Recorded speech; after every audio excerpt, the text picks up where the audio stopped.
This is the beauty of this world. If you do the right things, whichever way, it still works. You do it crying, you do it with love, you do it with joy, you do it with hatred, you do it with anger. If you do the right thing, it works. This is the way of the world.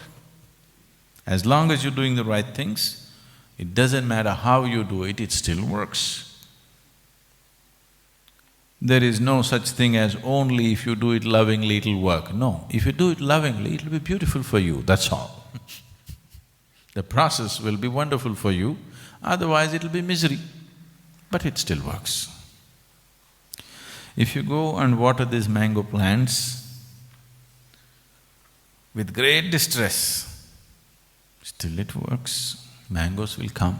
It's just that you can't enjoy it, somebody else will eat it.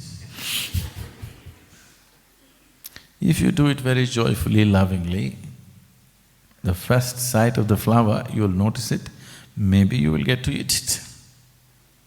Otherwise, you may not eat it, but it still works. So, this is the beauty of this existence. As long as you're doing the right things, it works. How you do it will decide the quality of your life. Not whether it happens or not, it'll anyway happen. It once happened, there was a chicken farmer. You know, the chicken farmer, a poultry farmer. So as a part of enhancing productivity, he was always researching, and one day he found a newspaper article about how a man set a record by laying 24,000 bricks in a day, bricklayer. So he was very inspired. He cut this article out of the newspaper and he was taking it into the poultry. People asked, what are you going to do? Where are you going? He said, I am going to tell all my chicken how this man laid 24,000 bricks in a day. You're hoping. It doesn't work like this. This is not the way it works. A man laid 24,000 bricks, you tell your chicken, it's not going to lay 24,000 eggs for you. It doesn't work that way. Just to find out how this one works, unfortunately, people take a whole lifetime and still they don't know how this works. If you understand this much, that if you raise beyond your discrimination and if you're able to look at everything as one, if you have only one eye for everything, for this one kind of eye, for this another kind of eye. No, not that. You have only one eye for everything. If you're like this, suddenly your body will be full of light, it works. This one thing, just this one thing. If you can, instead of being here, if you allow your spirituality to go till here, if these two eyes get submerged and you are able to see everything with one eye, not with two. You like this person, you don't like this person, you love this person, you hate this person, you are all okay with this one, not okay with this one. This one is nice, you can't stand that one. If you just transcend that, if you're able to look at everything with one eye, sadhana will go to a different dimension altogether. This one thing you must do. Otherwise, lighting up takes a lot of effort. If you want to light up without this, it takes phenomenal effort and it dissipates very soon. See, when you're looking at your life only as a survival process, discrimination is a must. You walk out on the street, you are like any other animal in the forest, constantly looking, who is okay, who is not okay, where is the danger, where is a friend, where is an enemy, constantly looking at. If you live in that condition, survival gets taken care of, yes. But this discriminatory process, if it exceeds its limits, then everything in the existence becomes fragmented and the chances of ever you lighting up becomes remote. It is useful only for survival. If you want to look at life, if you want to perceive life for what it really is, you need one eye, not two. The two will help you to survive, and that's all. It is just that over a period of time, survival, the word survival might have gotten complicated. No, that is not it, it's not just survival. To carry my profession, to pursue my career, to do this, to do that, I need discriminatory mind. It is just that you have complicated your survival process, that's all.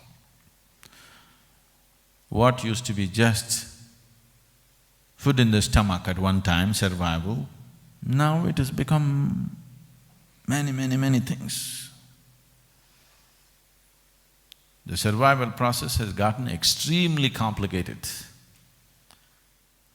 As the so-called civilization happens, people did not get really civilized. They complicated their savagery.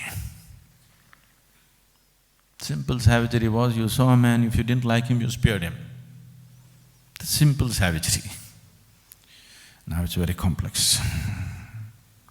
If you don't like somebody, you write a wrong article in the newspaper, not mentioning anything about him, but you'll maul him in a million different ways.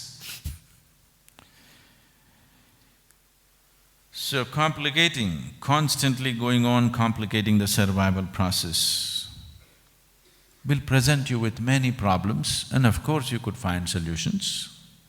You could busy yourself in inventing problems and finding solutions. What is the solution ultimately? You will see if you go like this, the only relief, both for the people who believe they are finding solutions and people who are straightforward about creating problems and people who create problems in roundabout ways. For both of them, the only relief ultimately will be to rest in peace, because that's the only time they will know what it means to at least lie down in one place without rolling within themselves all the time. Not one moment of stillness will you ever know. If you have not known the beauty and immensity of being still, to put it simply, you're actually ill.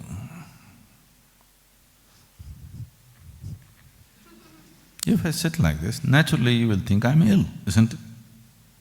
Is this not what's happening with your mind? This is illness. Your only comfort is, even the doctor is not able to see. Because two shaking people can't see each other shaking.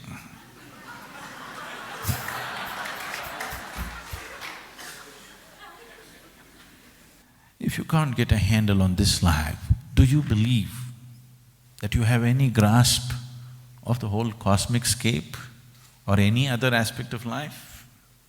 You think it's possible? It is just that you will become dedicated to your psychological process. What's happening in your mind? Your thought and your emotion becomes of paramount importance.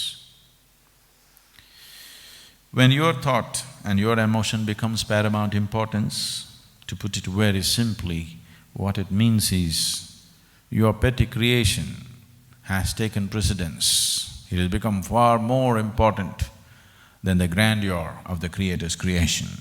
That's all it means. That is a very small way to exist on the planet. The smallest way for a human being to exist is to be caught up in his creation. Because what you can create here, whoever you may be, however powerful you may be, however capable you may be, what you can create is so petty, compared to the scape of creation that's already happened. If you want to know life, if you want to taste life, if you want to suck the sap of life, it's never going to happen through your psychological process.